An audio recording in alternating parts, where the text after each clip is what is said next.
ವೇದಿಕೆ ಮೇಲೆ ಆಸೀನರಾಗಿರುವ ಮಾನ್ಯ ಶಾಸಕರು ಹಾಗೂ ಹಿತೈಷಿಗಳಾದ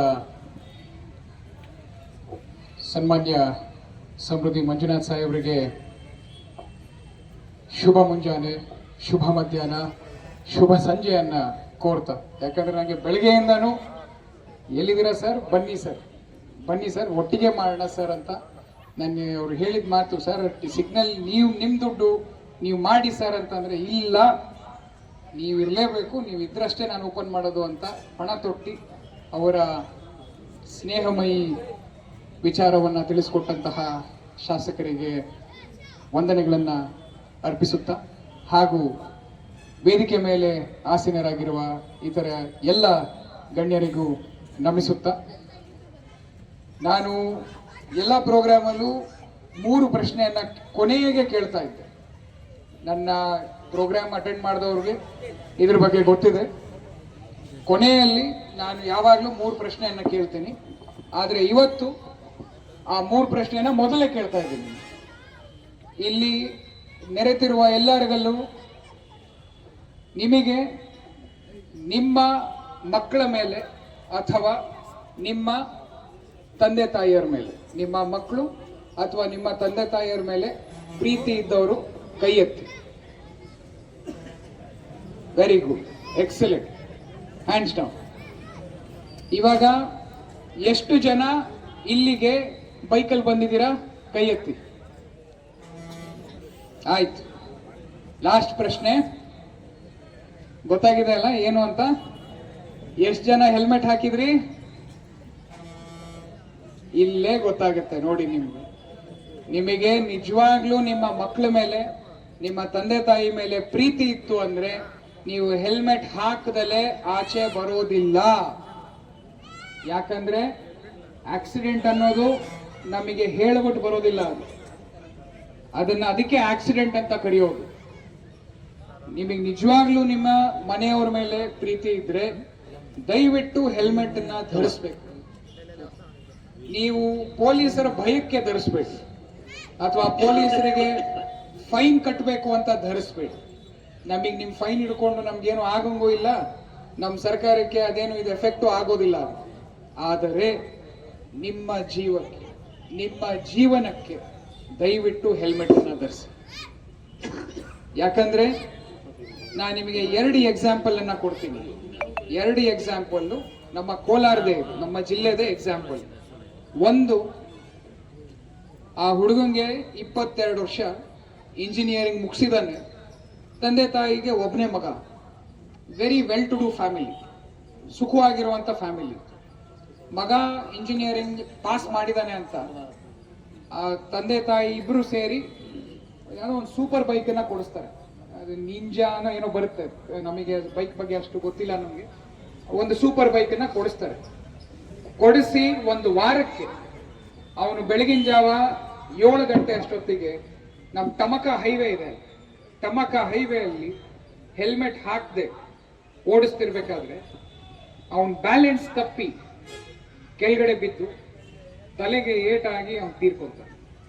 ಅವ್ರ ತಂದೆ ತಾಯಿಯವರು ಎಷ್ಟು ರೋದನೆಯನ್ನ ಅವತ್ತು ನಾವು ನೋಡ್ಬೇಕಾಯ್ತು ಅಂದ್ರೆ, ಯಾವ ಮನುಷ್ಯರಿಗೂ ಆ ರೋದನೆ ಬೇಡಪ್ಪ.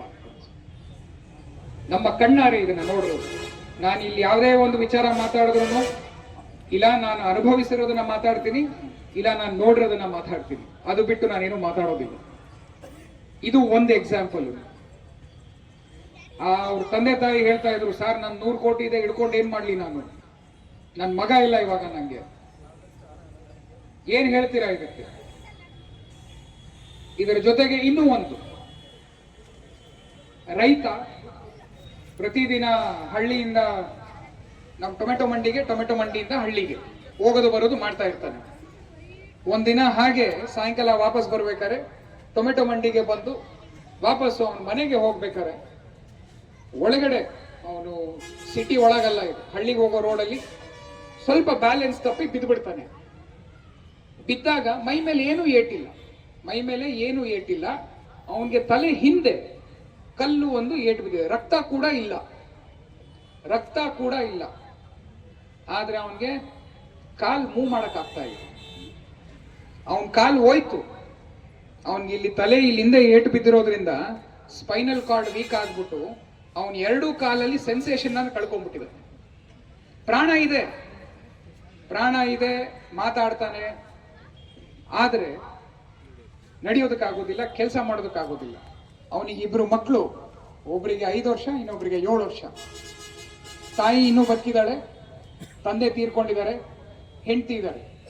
ಮನೇನ ನಡೆಸ್ತಾ ಇದ್ದಿದ್ದು ಅವನೇ. ಮನೇನ ನಡೆಸ್ಬೇಕಾದವನ್ನ ಇವಾಗ ಮಕ್ಕಳು ಸ್ಕೂಲ್ ಬಿಟ್ರು, ಮಕ್ಕಳು ಬೇರೆ ಏನೋ ಕೆಲ್ಸಕ್ಕೆ ಹೋದ್ರು, ಅವ್ರ ತಾಯಿ ಅವನ್ ನೋಡ್ಕೋಬೇಕಾಗಿದ್ದ ವಯಸ್ಸಲ್ಲಿ ತಾಯಿ ಅವನನ್ನ ನೋಡ್ಕೊತಾ ಇದ್ದಾರೆ. ಮತ್ತೆ ಕೇವಲ ಒಂದು ಹೆಲ್ಮೆಟ್ ಹಾಕಿದ್ರೆ ಈ ಎರಡೂ ಘಟನೆಗಳು ನಡೀತಾ ಇರಲಿಲ್ಲ.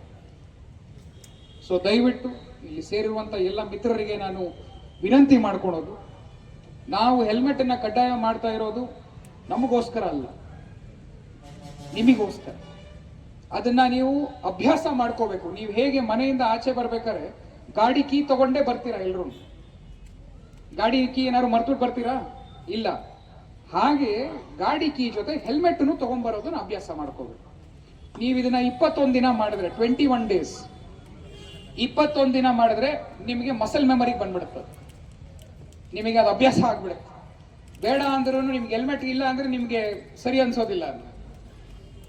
ಸೊ ಈ ಒಂದು ಕಾರ್ಯಕ್ರಮಕ್ಕೆ ನಮಗೆ ಸಂಪೂರ್ಣವಾದ ಒಂದು ಸಾಥನ್ನ ನೀಡಿದಂತಹ ಜನಪ್ರತಿನಿಧಿಯವರು ಸಮೃದ್ಧಿ ಮಂಜುನಾಥ್ ಅವರು, ಸಾಹೇಬರಿಗೆ ನಾವು ಫಸ್ಟೇ ಹೇಳ್ಬಿಟ್ವಿ, ನಾವು ಸರ್ ಈ ತರ ಪ್ಲಾನ್ ಮಾಡ್ತಾ ಇದ್ದೀವಿ ಅಂತ. ಸರ್ ಇದಕ್ಕಿನ್ನ ಒಳ್ಳೆ ಪ್ರೋಗ್ರಾಮ್ ಬೇರೆ ಯಾವುದೂ ಇಲ್ಲ, ನನ್ನಿಂದ 100% ಸಪೋರ್ಟು ಅಂತ ಅವರು ಹೇಳ್ಬಿಟ್ರು ನಮ್ಗೆ. ಈ ರೀತಿ ನಮಗೆ ಸಪೋರ್ಟ್ ಇರಬೇಕಾದ್ರೆ, ಈ ರೀತಿ ಅವ್ರು ಏನಕ್ಕೆ ನಮಗೆ ಸಪೋರ್ಟ್ ಮಾಡ್ತಾ ಇರೋದು, ನಿಮ್ಮ ಮೇಲೆ ಇರುವಂತಹ ಕಾಳಜಿಗೋಸ್ಕರ ಅವರು ಸಪೋರ್ಟ್ ಮಾಡ್ತಾ ಇದ್ದಾರೆ. ನೀವು ಅವ್ರಿಗೆ ಕಾಳಜಿ, ನೀವು ಬೇಕು, ಅವ್ರು ಹೇಳಿದ್ರು ನಿಮ್ಗೆ ವೋಟ್ ಬೇಡ, ನನಗೆ ನೀವು ಬೇಕು ಅನ್ನೋ ಮಾತನ್ನ ಹೇಳ, ದೊಡ್ಡ ಮಾತು ಅದು, ಸಣ್ಣ ಮಾತಲ್ಲ ಅದು. ಸೊ ಆ ರೀತಿ ಒಂದು ಜನಪ್ರತಿನಿಧಿಯವರೇ ಹೇಳ್ಬೇಕಾದ್ರೆ, ಇಲ್ಲಿರುವ ಎಲ್ಲ ಮುಖಂಡರುಗಳು, ನಾವಿಲ್ಲಿರುವಂತ ಎಲ್ಲ ಎಕ್ಸ್ ಕಾರ್ಪೊರೇಟರ್ಗಳಿಗೂ ಹೇಳ್ಬಿಟ್ಟಿದೀವಿ, ಎಲ್ಲ ನಮ್ಮ ಸಂಘ ಸಂಸ್ಥೆ ಲೀಡರ್ಸ್ಗೂ ಹೇಳಿದೀವಿ, ಹಾಗೆ ಬೇರೆ ಎಲ್ಲ ಮುಖಂಡರುಗಳಿಗೂ ಹೇಳಿದೀವಿ. ದಯವಿಟ್ಟು ಈ ಒಂದು ವಿಚಾರದಲ್ಲಿ ನಮಗೆ ಫೋನ್ ಮಾಡಬೇಡಿ. ಅದು ನೀವು ಯಾರೇ ಏನೇ ಫೋನ್ ಮಾಡಿದ್ರು ನಾವು ಮಾತು ಕೇಳೋರಲ್ಲ. ಅದೇ ನಿಟ್ಟಿನಲ್ಲೇನೆ ಹೆಲ್ಮೆಟ್ ಕೂಡ ಎಲ್ಲ ಅರೇಂಜ್ ಆಗಿದೆ. ನಾವೇನಾದ್ರು ಫೈನ್ ಹಾಕಬೇಕು ಅಂತ ಇದ್ರೆ ಫಸ್ಟ್ ಡೇ ಇಂದಾನೆ ನಾವು ಫೈನ್ ಹಾಕೊಂಡೇ ಹೋಗ್ತಾ ಇದ್ವಿ. ಆದ್ರೆ ನಾವು ಅದನ್ನ ಮಾಡಿಲ್ಲ. ನಾವು ಗಾಡಿನೆಲ್ಲ ತಂದು ನಿಲ್ಸಿ, ನೀವು ಹೆಲ್ಮೆಟ್ ತಗೊಂಡ್ ಬನ್ನಿ, ಗಾಡಿ ಬಿಡಿಸ್ಕೊಂಡು ಹೋಗಿ ಅಂತ ಮಾಡಿ. ನಮ್ಗೇನಾದ್ರು ಫೈನ್ ಹಾಕಬೇಕು ಅಂತ ಇದ್ರೆ ಇದನ್ನ ಮಾಡ್ತಾ ಇರ್ಲಿಲ್ಲ ನಾವು. ನಮಗೇನು ಪ್ರಾಣ ಉಳಿಬೇಕು, ನಾವು ಅದಕ್ಕೆ ಗಾಡಿ ಹಿಡಿದ ಮೇಲೆ ನೀವು ಹೆಲ್ಮೆಟ್ ತಗೊಂಡ್ ಬನ್ನಿ, ನೀವು ಹೆಲ್ಮೆಟ್ ತಗೊಂಡ್ ಬಂದು ನಿಮ್ ಗಾಡಿ ಬಿಡಿಸ್ಕೊಂಡು ಹೋಗಿ ಅಂತ ಮಾಡಿ. ಅದನ್ನೇ ಮನಸ್ಸಲ್ಲಿ ಇಟ್ಕೊಂಡು ಶಾಸಕರು ಇವಾಗ ನಿಮ್ಮೆಲ್ಲರಿಗೂ ಹೆಲ್ಮೆಟ್ ನ ವಿತರಣೆ ಮಾಡ್ತಾ ಇದ್ದಾರೆ.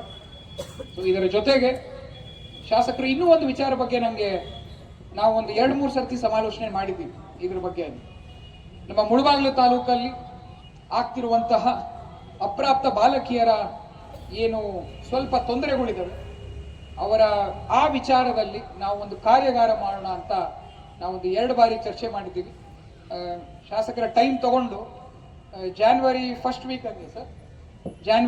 ವೀಕ್ ಹಂಗೆ ಒಂದು ದೊಡ್ಡ ಮಟ್ಟದ ನಾವು ಪ್ರೋಗ್ರಾಮ್ ಮಾಡೋಣ ಅಂತ. ಎಸ್ಪೆಷಲಿ ನಮ್ಮ ಈ ಪೋಕ್ಸೋ ಕೇಸ್ ರಿಲೇಟೆಡ್ ಏನಿದೆ ಅದು ಎಲ್ಲರಿಗೂ ಒಂದು ಅವೇರ್ನೆಸ್ ಬರಲಿ, ಕೇವಲ ಮಕ್ಕಳಿಗಲ್ಲ ನಮ್ಮ ಪೋಷಕರಿಗೂ ಗೊತ್ತಾಗ್ಲಿ ಅಂತ ಈ ಒಂದು ಕಾರ್ಯಕ್ರಮವನ್ನ ಮಾಡ್ತಾ ಇದ್ದೀವಿ.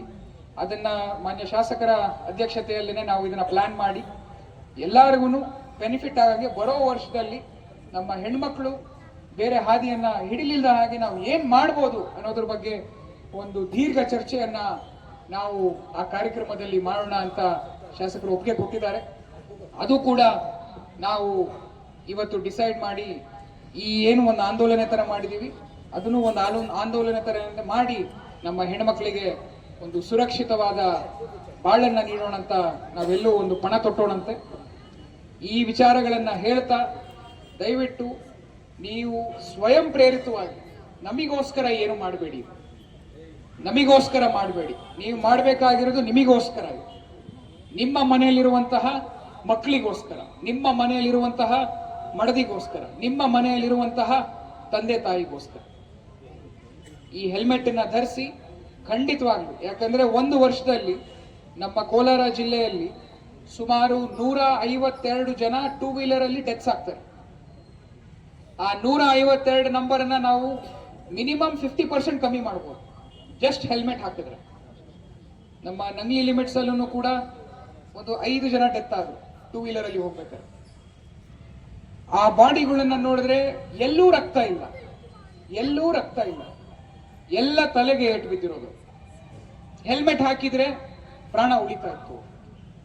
ಸೊ ದಯವಿಟ್ಟು ಮತ್ತೊಮ್ಮೆ ನಿಮ್ಮೆಲ್ಲರಿಗೂ ನಾನು ಹೆಲ್ಮೆಟ್ ಅನ್ನ ಧರಿಸಿ, ನಿಮ್ಮ ಜೀವನ ಉಳಿಸಿ, ನಿಮ್ಮ ಜೀವನವನ್ನ ಬೆಳೆಸಿ ಅಂತ ಹೇಳ್ತಾ, ಈ ದಿನ ನಮ್ಮ ಇಲಾಖೆಗೆ ಕೊಡುಗೆ ನೀಡಿದಂತಹ ಟ್ರಾಫಿಕ್ ಲೈಟ್ಸ್ ಹಾಗೂ ಹೆಲ್ಮೆಟ್ಸ್ ಎರಡೂ ವಿಚಾರವಾಗಿ ಒಂದು ಮುಂದೆ ಬಂದು ಸ್ವಯಂ ಪ್ರೇರಿತವಾಗಿ ನಿಂತಹ ಶಾಸಕರಿಗೆ ಮತ್ತೊಮ್ಮೆ ನಾನು ಧನ್ಯವಾದಗಳನ್ನ ಹೇಳ್ತಾ ನನ್ನ 2 ಮಾತನ್ನು ಮುಗಿಸ್ತಾ ಇದ್ದೀನಿ. ಜೈ ಹಿಂದ್, ಜೈ